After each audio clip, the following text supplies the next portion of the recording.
The cones are up and the gates are down. The on-ramp from Webster Avenue to I-43 North is closed. On the west side, vehicles were forced off the interstate at Atkinson Drive.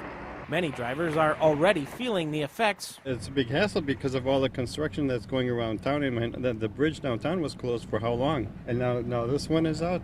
It's just like it's a never-ending problem here. You have to plan to go downtown shopping, whatever. You have to plan more time to go through downtown. Traffic is being routed into the city, and we're currently in the process of developing traffic plans in the event that this bridge is closed for long term.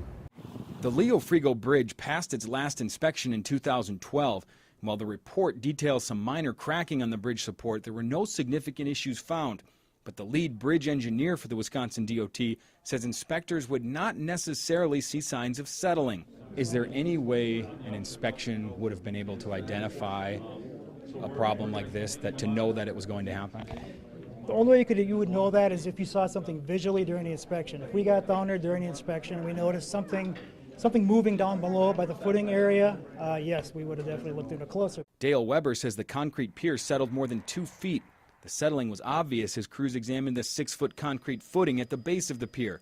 The pier is supported by 40 pilings that go down about 100 feet. Does it appear that something must have happened underground to that support system? At that point, it points toward that situation because it's settled. It's settled down, so something below the footing has happened, is what we can tell, yes. This is unconsolidated sediment. UW Green Bay geoscientist John Luchai says the bedrock in that area is about 100 to 130 feet below the surface. The DOT is investigating to see whether the pilings on this support go down to the bedrock.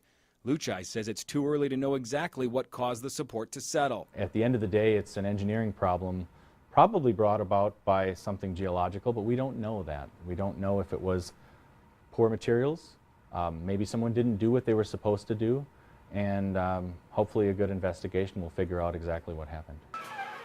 My drivers are complaining about getting out of here in the morning. Traffic's backed up and they can't get out. The fatter they get, the easier they are to fillet. As Mike Parkinson will tell you, this is right from out here. Yeah. There's no money in holding on to fresh fish. So we're moving it every day. In and out, in and out, in and out. Daily. What comes in today is gone tomorrow. Parkinson estimates he moves about 15,000 pounds of fresh and frozen fish a week. Transportation is important to us because in and out every day. And the faster we get it out of here, the better off we are. Closure is throwing a wrench in the daily process. 1 hour. That's how long Parkinson says it took a shipment of fish from Door County not to get to Green Bay, but just to get through town to the business. And Parkinson says no doubt it's going to start affecting the bottom line. On our end, time is money. When my guys are sitting in trucks, we're using gas, we're using time. So yeah, it's going to cost us more.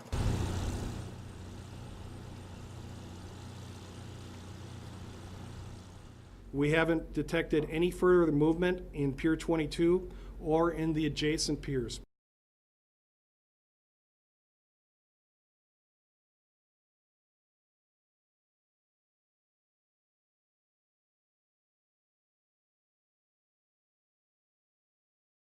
Based on what we're seeing over time, we're not seeing any movement, so we're pretty confident at this time that it's stable.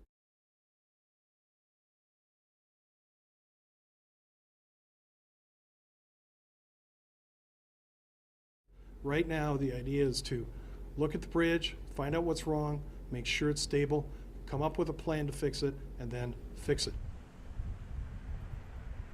So depending on what we find, that will dictate how long this investigation will take. But I can say that we're bringing forward all resources as necessary to expedite this inspection and find out what happened and get it solved.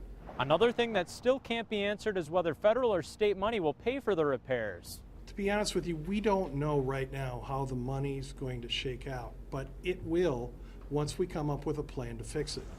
Workers on the bridge's east end bored holes into the ground to get soil samples. They've also dug trenches at piers 10 through 25 to inspect pilings and footings. The investigation and subsequent repair of the bridge is a massive effort, but we have the right team assembled and we will get the job done. The DOT said in a news conference the bridge deck and Pier 22 appear to be in good shape. However, the inspection has found pilings for that pier had buckled, apparently due to corrosion. Our preliminary factors to the corrosion is really that fill material that's been in place prior to the construction and a combination of water, groundwater interacting with that soil, corroding on the piles. The investigation has found that the vast majority of the other piers being checked are still in the same condition as they were when they were installed more than 3 decades ago.